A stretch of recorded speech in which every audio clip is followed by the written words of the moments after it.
II was a vast stage where millions of men fought, suffered, and died in the name of ideals greater than themselves. And in the midst of that chaos, many stories stood out for the bravery and brotherhood forged in the fire of combat. Among them, few are as emblematic as that of Easy Company, a group of paratroopers from the 101st Airborne Division of the United States, whose journey through Europe traced a line from D-Day to the fall of the Third Reich.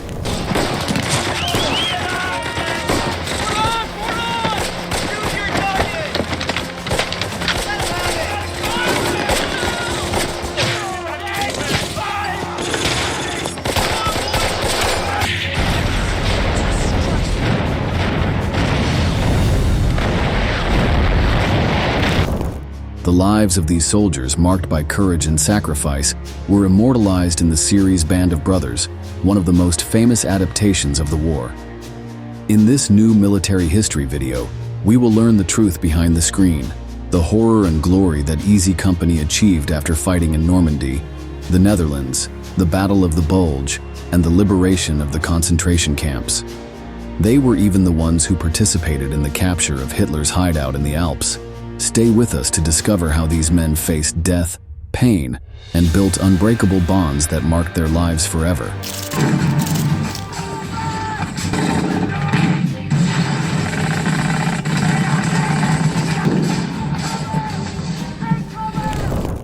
Easy Company, officially known as the 2nd Battalion, 506th Parachute Infantry Regiment, was a prominent unit of the 101st Airborne Division of the U.S. Army. From its formation in 1942, it was intended as an elite force. Its initial rigorous training took place at Camp Taqua, Georgia, and included various challenges, such as marching daily to the summit of the difficult Mount Currahee. 3 miles up, 3 miles down. Hi-yo, Silver! You're a washout, Private Hubler. There's an ambulance waiting for you at the bottom of the hill.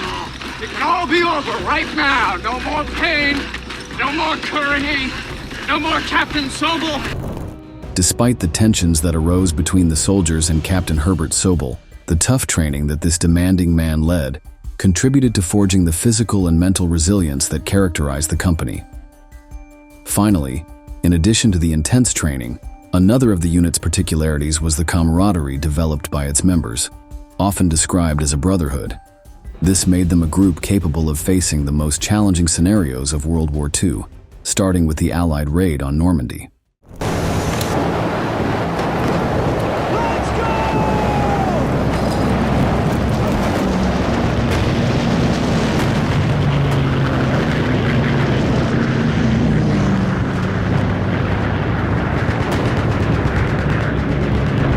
D-Day is remembered for the fierce battles on the French coast, but the fight for survival had begun in the air when the planes carrying Easy Company paratroopers were attacked by anti-aircraft fire that lit up the night sky.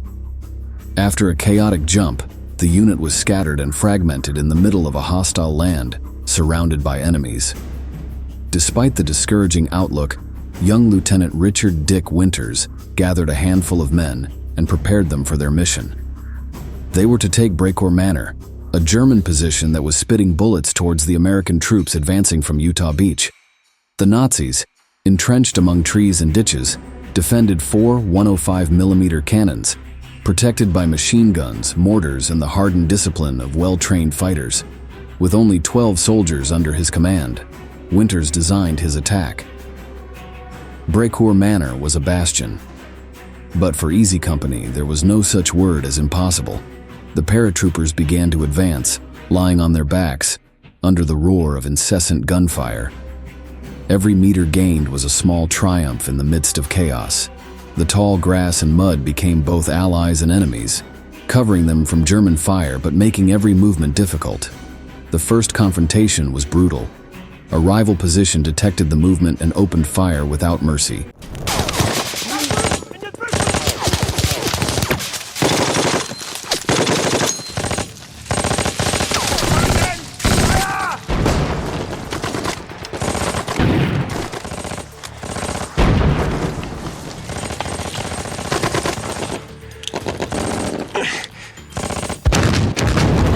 The men of Easy Company managed to overcome this obstacle with almost superhuman tenacity and continued forward until they reached their objective. Winters deployed his men. 2 of them flanked the enemy positions, while another duo provided covering fire.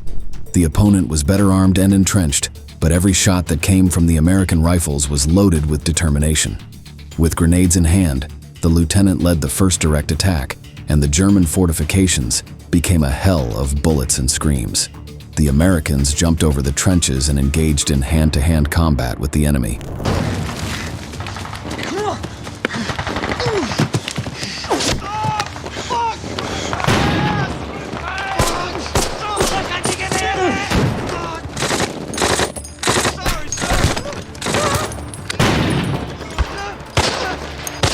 One by one, the guns began to be silenced.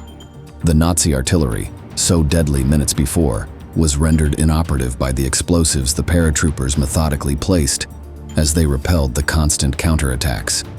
Winters, carbine in hand, fired with lethal precision, covering his men and making sure no one was left behind. The engagement lasted an hour, but it seemed like an eternity. The German position was destroyed and the mission was successful. Easy Company had finished exhausted and bloodied, but standing and with victory in their hands. However, there was no time to celebrate, much less to rest. It was time to move on to retake France and advance toward Berlin. Over the next few days, the paratrooper unit battled to liberate the community of Carentan.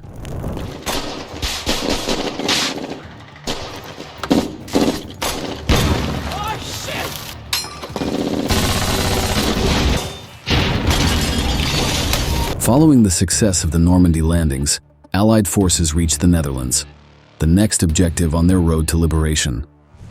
It was there that members of Easy Company were called upon to take part in Operation Market Garden.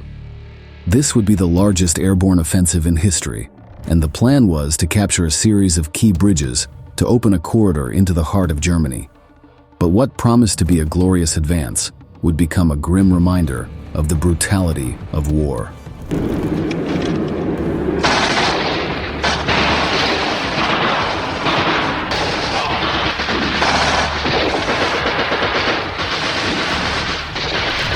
The parachute drop onto Dutch soil was a massacre. The Germans, prepared and well-positioned, opened fire on the soldiers. The sky was filled with explosions, and bullets turned the air into a death trap. Some men were hit before they hit the ground and landed lifeless. Those who managed to survive had to escape the enemy siege in open country, which was an enormous challenge. However, despite the chaos, the soldiers of Easy Company managed to quickly regroup and advance towards their objective: secure the roads and villages that connected the strategic bridges. The mission seemed simple: clear the area of German forces and advance towards Eindhoven. But as they approached the destination, the paratroopers encountered a relentless enemy. The streets were empty, the buildings silent, like the air before a storm. Suddenly, the roar of panzer guns broke the silence. German tanks and troops opened fire, and the city was transformed into a hellish battlefield.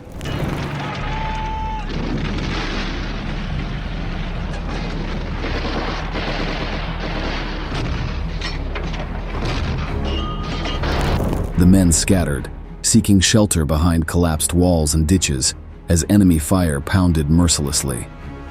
Although the ultimate goal of the operation was to capture the Arnhem Bridge, the Allied forces faced fierce resistance that was impossible to overcome.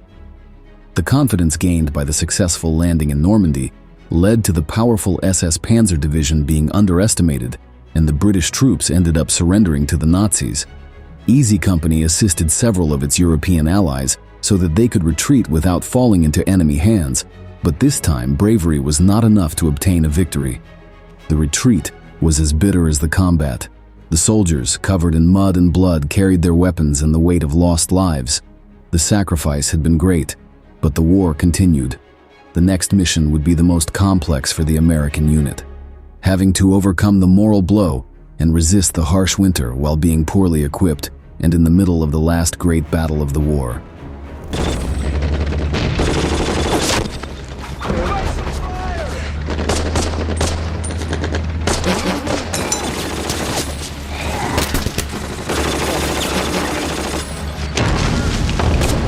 By December 1944, the relentless cold covered the hills and forests of Belgium with a blanket of snow. The final stages of the war would be to the rhythm of a cruel and challenging terrain. With the last hope of prevailing against the advancing Allies, the Nazis launched a ferocious counteroffensive that led to the Battle of the Bulge. In the midst of this desperate blow, EXECUTl Company was sent to the most brutal front of the conflict, Bastogne, a strategic town where the men would not only fight the Germans, but also hunger and stalking death. The American unit was ill-equipped for extreme cold, had a worrying shortage of ammunition, and supplies were quickly running out. However, in this pressing context, it was necessary for them to press on. They soon found that the Nazis had the town surrounded, so they would have to hold out until support arrived. They frantically dug trenches in the frozen snow. Their hands were cracked by the cold, and every shovel they hit the ground seemed to be a futile effort against the oncoming tide of enemies. But when push came to shove, this elite force brought out all its preparation and courage.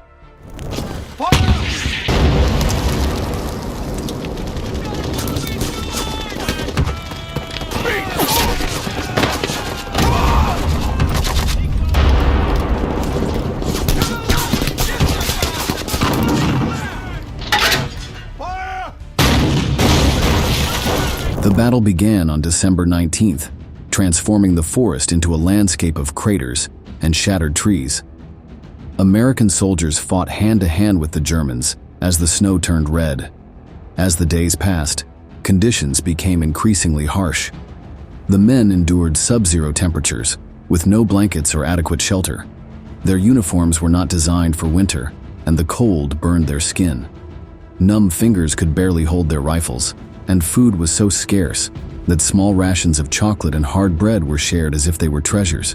However, on December 26th, a Christmas miracle came. The cloudy skies opened, allowing Allied planes that had been held up by bad weather to arrive. They dropped supplies and provided air support to the unit trapped in Bastogne. Soon after, the German encirclement was broken with the arrival of more reinforcements. One of the most important victories began to build as EXECUTl Company remained in the forest to secure positions and resist the last counterattacks by the Nazis. The unit had survived the hell, but not without paying a heavy price. Many comrades had fallen, and the survivors carried physical and mental scars from combat. The end was near, but first they had to take one last look at the horrors of war.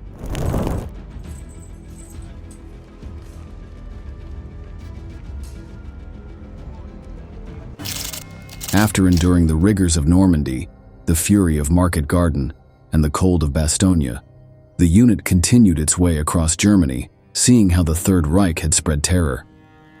Near Landsberg, Lech, Bavaria, EXECUTl Company was sent to scout the region and eliminate the remaining German resistance. As they marched, the men noticed an unmistakable stench in the air. It was the smell of death. What they found at Kaufering, a subcamp of the Dachau complex, was etched in their minds forever. Surrounded by barbed wire, the place held 30,000 prisoners, barely alive, subjected to unimaginable conditions. The barracks were riddled with disease, and the corpses piled in ditches were a testament to the methodical cruelty of Adolf Hitler's regime. Despite being hardened by years of war, the sight was so harrowing that it paralyzed the men. The only thing that this example of pure evil provoked was a deeper desire to wipe out the Nazis. And so, they headed toward the famous Eagle's Nest, the Führer's lair in the Alps.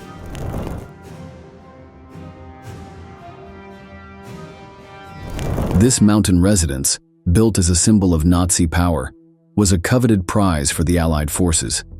EXECUTl Company was the first to arrive to mop up the last German forces trying to hold out.